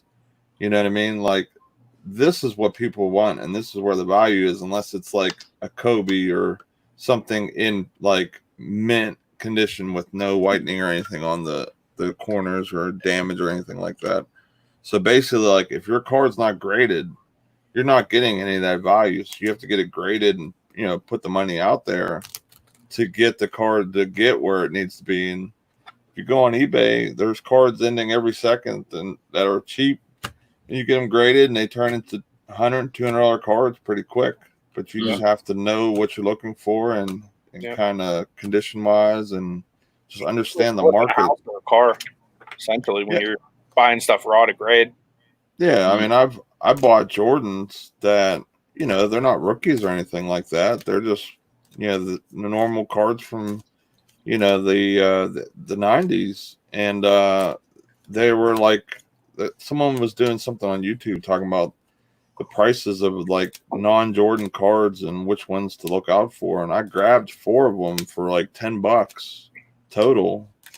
And when I get them graded, if they come back a 9 or a 10, they're $150 to $200 a piece. And my cost to get those done, $10 plus say $10 to $15 a card. I mean, that's a heck of a come up just to send something off to a grading company and just wait for them to come back. You know what I mean? So thank you, Last Dance. Yeah, definitely. Last Dance made a lot of people a lot of money. The combination of Last Dance plus like all the quarantine stuff and all the no sports. I mean, it all just kind of like stars aligned for him. Yeah, you know, definitely. Oh, I sold a you know, Michael Jordan's first issue Sports Illustrated for $90. Like, that was crazy. Like, I saw one that was sold before me for, I think it was 80 or 70, and I was like, I'm gonna put it for 90, and it sold within like 6 hours. Man. Wow. You know what I mean? Like, and that was something that we're talking earlier. I had sitting on my shelf for 6 months. Yeah. And I just happened to go back there and look, and I'm like, hey, I wonder which issue this is, or if this is worth anything. And someone was like, oh, I was checking old Beckett's, not worth anything. And next, I comped it, and it was like $90, $80. I'm like, I thought this wasn't worth nothing. Yeah, I've seen people selling Jordan posters and stuff. Mhm. Dude, I wish I weren't such an idiot when I was a kid, because I had Jordan's Olympic jersey, but Wow. dating a girl, I gave it to her like an idiot. I can't even remember her name. Oh man. She probably just bought a house with that jersey. Yeah, I know. I was like, what was that? Like Rodman's girlfriends were pawning his like stuff in one of those Pawn Star episodes I see. Oh, really? And they're getting good. Oh yeah, it was getting great money for it. Like his wedding dress and all that. Really? And this was like a couple of years ago. So if those guys still have it, I can't imagine what they've done with it since this stuff, I can imagine. That's crazy. Yeah, that stuff. It definitely made people look back to that era, for sure. Because they're talking about even like Ken Griffey and all those guys are on the come up a little bit in their cards. Like the values Definitely. on these things. Dude, I was gonna share this with you guys. I have a friend who's a diesel mechanic.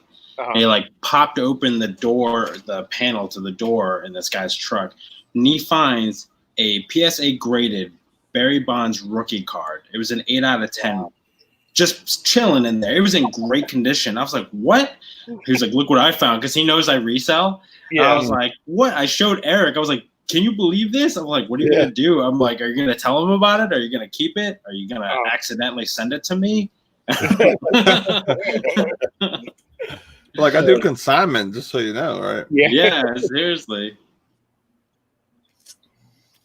Dude, I paid back in the day. I paid like $90 for that thing back in the day. Like that was 92 when it hit.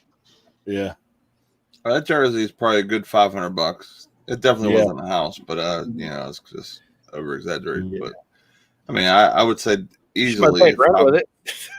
Yeah, Yeah. She got that down payment on that house with that a little bit. She's probably like, I don't remember his name either, but I sold that thing. What were those things? Yeah, that's when I was in high school, man. I didn't even have that thing that long. Especially the Dream Team. Yeah. That is my favorite era by far. I coached basketball for like 7 years. So I'm always trying to talk to these young boys about that stuff. Louis said he's mad at me. I'm mad at myself, bro. Honestly, that probably would be hanging on the wall behind me if I had it, to be truthful. I wouldn't blame you, man. Yeah. I've always been a Jordan fan, for sure. What did he say? I wonder if the guy lost it in the windowsill or the door seal and couldn't find it. Probably. The card. I don't know. What are you doing? You're playing with your graded card on the whoops. Oh, I know, right? Like, I mean, I can see a kid like screwing around and all of a sudden it dropped in there. Like, oh my God, I don't know. Sad part is, I bet you Nate probably does that too. Like, I just see him driving to work. Like, you play with the card, like walking with it. Trey. He probably got that thing. Like, you ever see like old grandmas have like the thing that spins around, has all their like grandbabiys on it, like hanging from yeah. He probably got one of those with all of his cards on it. Dude, that's a good idea. I'm about to get one of them. Dude, I'm gonna smash it with the that. tree air freshener. He's got one hanging from the rearview mirror. Like, I'm gonna buy what's called a Lazy Susan, right? Lazy Susan's what you put like the cakes on or whatever, or like sometimes cookies or whatever. And I'll get one of them spinners on it and just put all my cards with the little stands over here. And with you get one of them like little motorized under the glass shield. I'm digging that. That's a good idea. There you go. Put a little light action on it. Yeah. Put my Trey Young auto on there and spin it around. When you flip it on, it gives that Would you like spin it and run your fingers through it just to hear Are the you kidding flapping? me, dude? Look at my Anthony, boy you're here. getting sleepy. Sean. Come on now. Oh man, Wow. ignorance is bliss, That's man. crazy. Man. Oh Yeah, that's man, definitely first and last month's rank. did you hear that, Sean? hurt me, that hurt me a little bit right now. Dude, you just heard the pride of a man shatter on the internet. Like That hurt me a little bit. That's for sure. That's a little bit. That's a little kick to the junk. Right I was gonna say that's a virtual kick in the pants right there. yeah, Man. it'll be all right. I'm gonna be thinking about what if tonight. Like, what if I You don't? know? Yeah. Because I know I would have still had that tongue. You might have to go knocking on the door, like, "Hey, how you Hey, doing?" you remember me? Get that jersey. I've been thinking about my jersey for the past like 14 years. I think it's Jeez. time it comes back home. Next thing you know, I was like Hey, 18. get in the door. 18 hey, you remember 30 years ago I gave you this jersey? What the heck did you do with it? And then a dog runs by with a rag. He's like, "Oh, you mean this thing? It's got holes up in it." It's like, Debo, give me that. I told you not to play with that. I seriously cannot remember that girl's name. To be honest, I was like, yeah, my buddy, man. So my buddy met this girl. Like, we used to live near Panama City Beach. I'll just tell you a little rundown, being I'm already hurting, right? So, we used to live down Panama City Beach, like close there. So people come in the summer, just like out here is where I live here. So my buddy met this girl out there who lived in Indiana. Like, this is in Panama City Beach, Florida. So she lived in Indiana, and like they started talking, like hanging out all week, ended up dating like long term. So he gets this bright idea, bro, let's go up there for Christmas, man. My parents won't let me go by myself. Like, will you go up there? So she's trying to hook me up with this girl that's a friend of hers so that I'd have some incentive to go up there, right? Mm-hmm. I get up there, and yeah, I left my jersey up there with that girl, man. I was like, I don't even, like I said, I don't even remember her name, to be honest. Like, No. one of those things. Crazy. Michael says that she says I sold it for $13.50. Yeah, that's probably her listening. This on there. We're gonna need a moment of silence for my jersey getting sold. Dude, I do have Thank you. the Sports Illustrated the dunk contest poster. I do have that, but it's hanging in another room. So I give you $10 for it. yeah, right. Oh man, dude, that almost got a tear eye right then.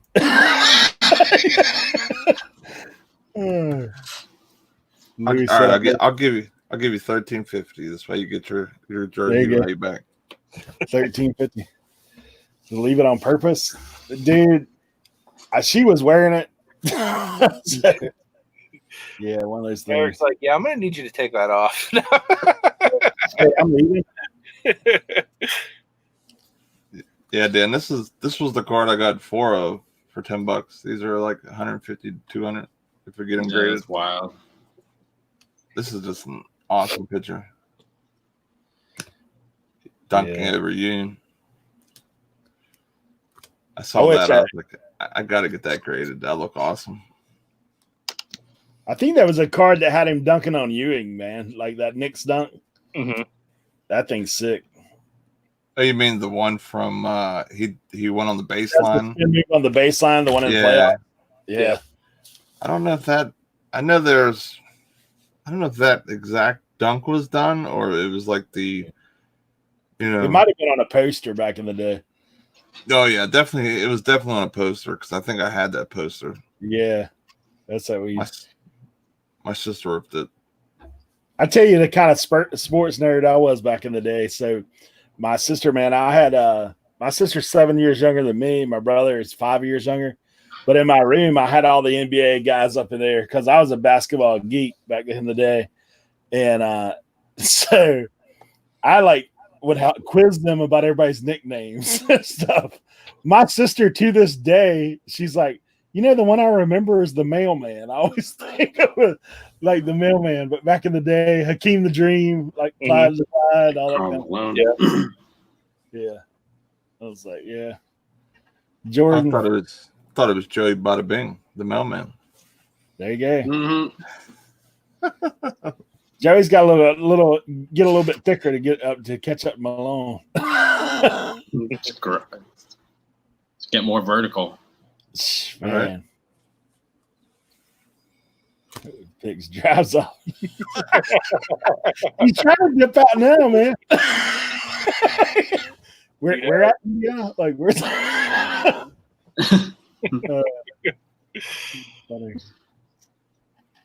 Where the ball was replaced. Oh yeah. I'm right there with you, bro. The flop.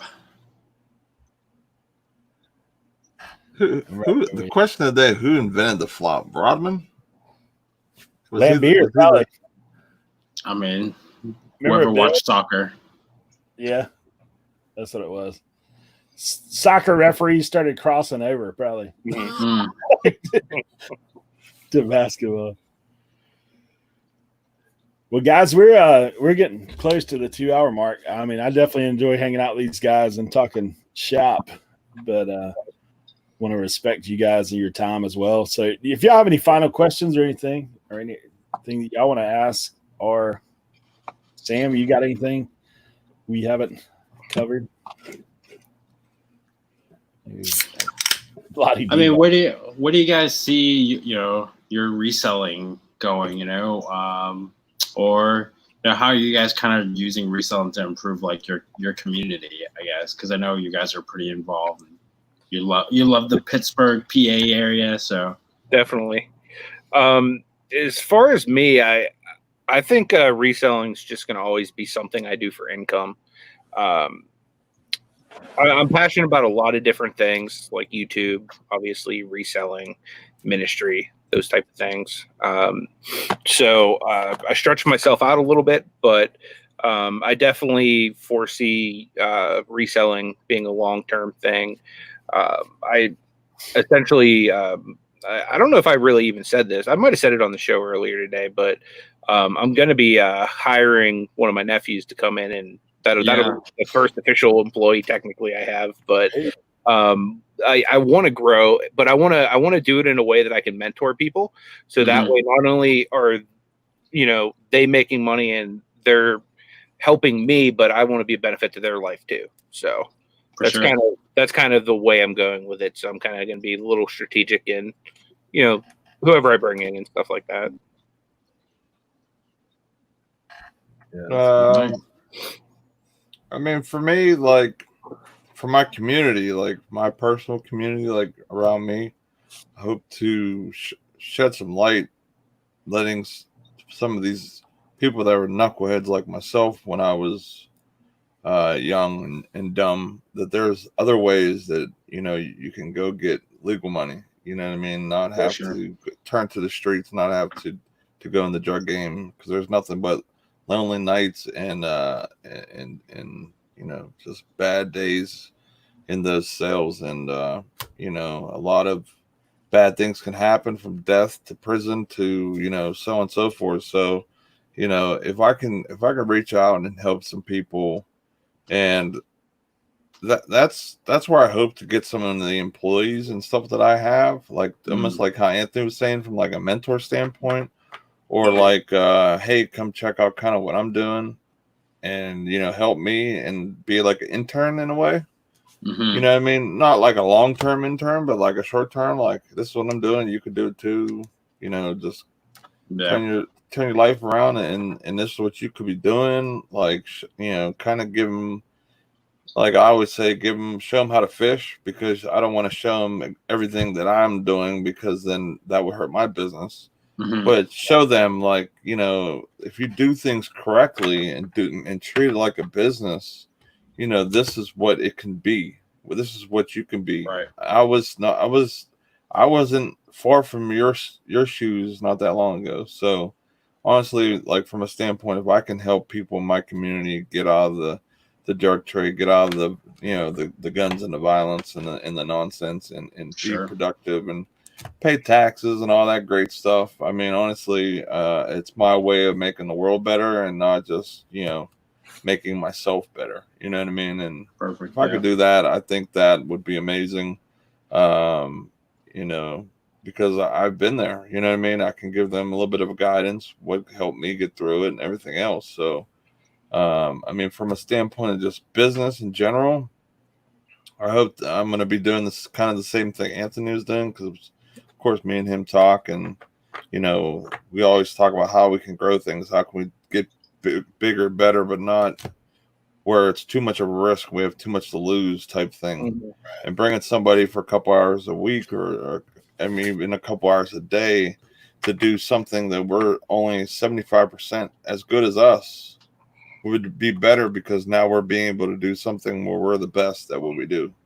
From sourcing to looking at like contract deals or wholesale opportunities to doing YouTube. I mean, there's a lot of people out there making good money on YouTube. I mean, we're clearly not, because lives you make $1 or whatever, and YouTube's never been about the money, but I mean, you could have this be a business too. So I mean, there's all types of different avenues that that we can go on from this point, and I think that's what's great about being an entrepreneur and being in this time and this age, and its time is now to do it. So just do it, Nike.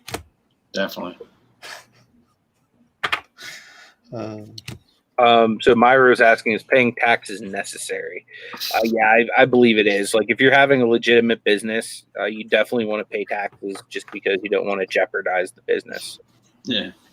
Yeah, if you don't pay the tax man will come and shut you down. Like, literally, they'll freeze your bank accounts, they'll take everything you have, and they'll throw you in jail. Like, legitly, like, no, all jokes aside, they will do that. They don't, if you owe them money and you don't pay them or whatever, and they give you like a period to pay the taxes or whatever, you get behind or whatever, they want that money, or literally you don't have anything.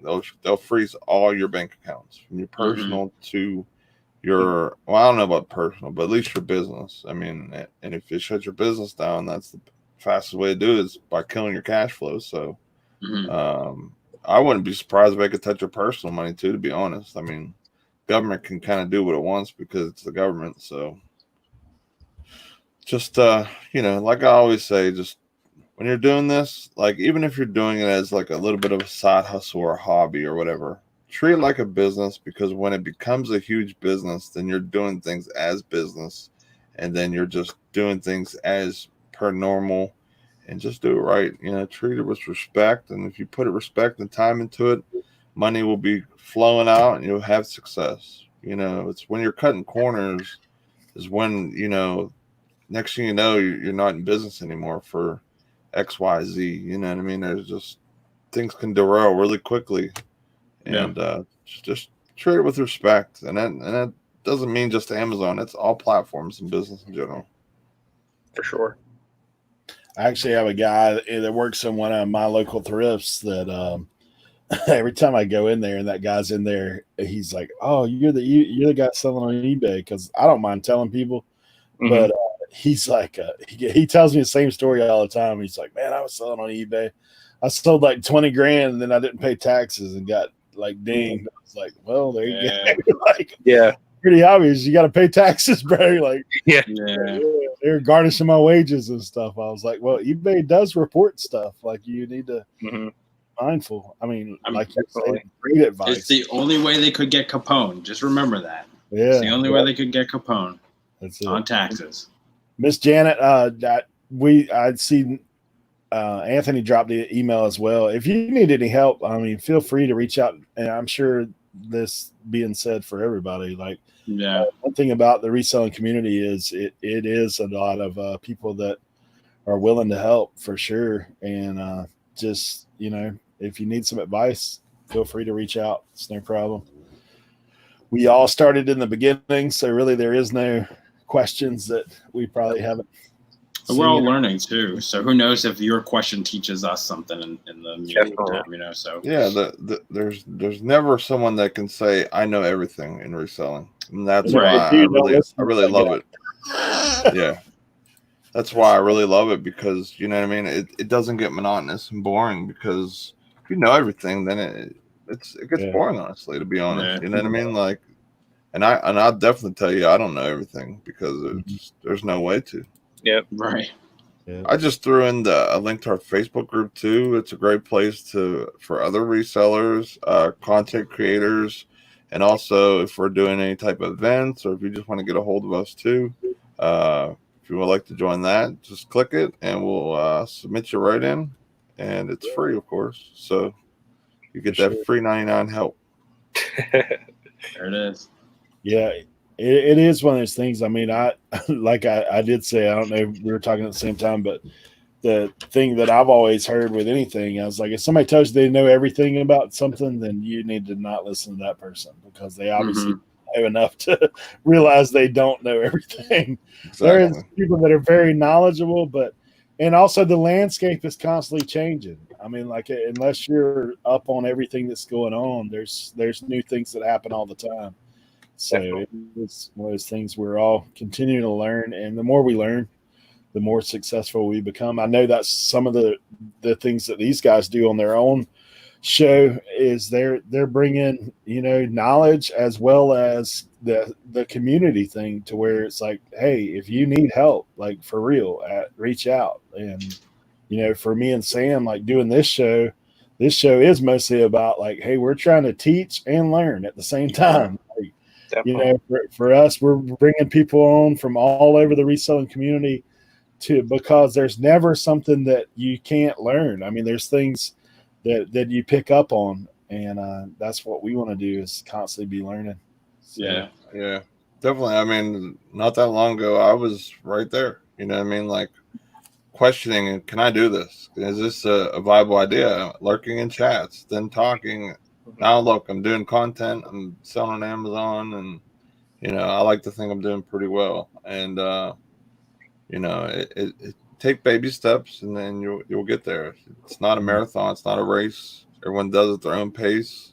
We all have our own budgets and cash flow, and people start with as small as $1 and turn it into, you know, hundreds in a month or a year or whatever. It just depends on how much effort you put into it, you know. Yeah, definitely. Yeah, it would be. I mean, just a couple pieces of advice right out of the gate. Obviously, if you're just starting eBay, that's you know, you only get a limited amount of things that you can list. So make sure you're listing things that actually have a decent sell through. Like, look and see what's selling in that particular item that you have. Don't spend a lot of money that you're stuck with. And, you know, reach out to other people that have been doing it. Macari, like these guys, all three of them, they sell on that platform. They can tell you the basics of that kind of stuff. I'm learning that right now myself. Like, I call and ask Sam questions all the time about like, hey, bro, like, what's up with this? Like, because I was telling him I heard something the other day that said that Macari pays instantly. I was like, that's not the case for me. Like, am I doing something wrong? Yeah. So it's one of those things. Never be afraid to ask. Like, for the most part, I would say probably a majority of this community would be willing to help. But, you know, every now and then you run across somebody who's not that helpful. But like, it's rarer here than what I've seen elsewhere. Yeah. Like, the only thing I'll tell you is, you know, I do work a full-time job, but second I have an opportunity to answer questions or emails or Facebook messages, your message will never be forgotten. I'll definitely get to it. Just bear with me is all I ask. Or you can always ask Dan. He's changed his name to the Answer Man now, so yeah, he's got the answer. He's the man. Man of many names. Yeah, right. I was wondering if he was hiding from somebody, man. He's like changed his name. I thought his name was something else today when I saw him in the chat. It was Dan Methodology the other day. Yeah. That's what I remember too. Yeah. I was trying to look for your Facebook link to put into the chat. I don't think you have a wrench. I gotta remedy that, Nate.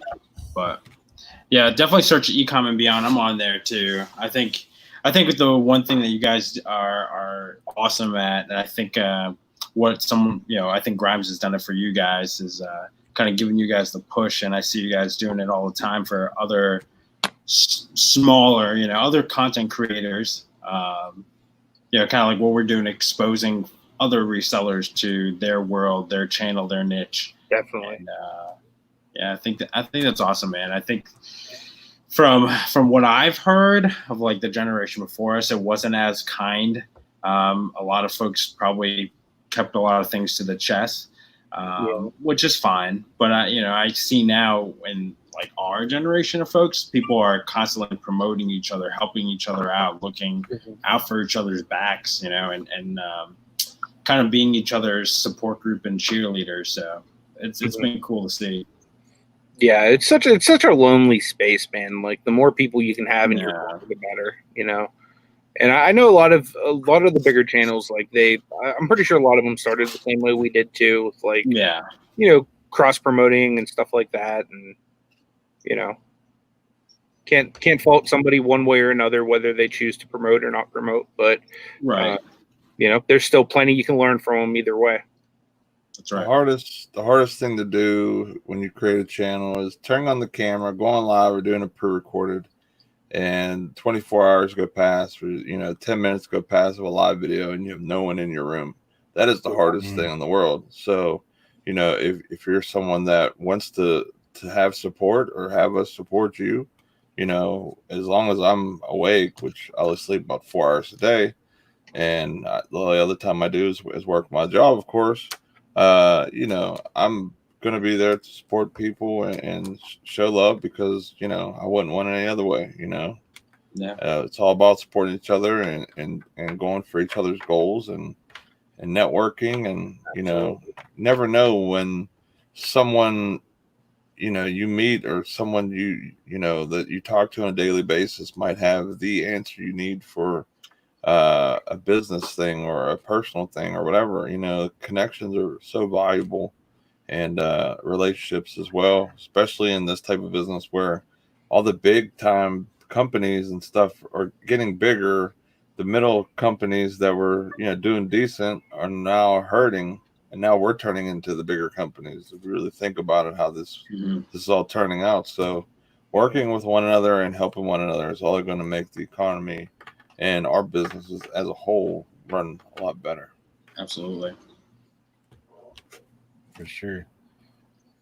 Yeah, Dan, I was just joking with you. I know you don't resell, but I did see your comment. Would you listen to non-reseller? I tell you what, you do need to call him about if you need tech support.